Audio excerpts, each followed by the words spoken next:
నువ్వేనా? చలించని మనస్సుకు చిరునవ్వు తెప్పించావు. కోపాగ్ని జ్వాలల ప్రవాహానికి ఆనకట్టవయ్యావు. కష్టకాలంలో నేనున్నా అని భుజం తట్టావు. పసిపాప హృదయంతో నాన్న గుండెల మీద కేరింతలు కొట్టావు. అల్లరి చేష్టలతో చిలిపితనంగా గెంతులు వేశావు. లేత లేత రెక్కలు విచ్చుకున్న సీతాకోక చిలుకలాగా ఎగరాలని ఆశపడ్డావు. తొలి విరబూసిన కన్యకవై ఆడజన్మ రహస్యాన్ని తెలుసుకున్నావు. హంసవెన్నెలలాంటి సౌందర్యాన్ని నీ భావనలతో దాసోహం చేసుకున్నావు. రంగుల రాట్నం కూడా తెలియని ఎన్నో రంగులు నీ కలల ప్రపంచంలో ఉన్నాయని తెలుసుకున్నావు, తీర్చిదిద్దుకున్నావు. చదువులేని బ్రతుకు నుండి సరస్వతీదేవి ముద్దుబిడ్డగా నిలిచావు. అవకాశాలు చిక్కని రోజుల నుండి ప్రయత్నించి ఆకాశాన్ని నీ గుప్పెట్లో పెట్టుకున్నావు.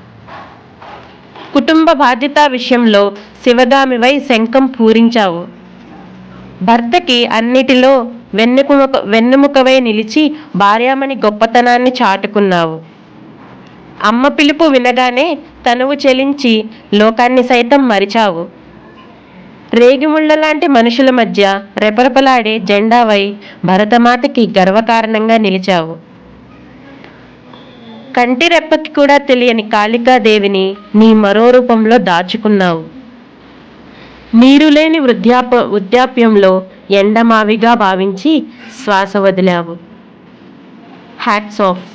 Salute to all women. Happy women's day. Thank you.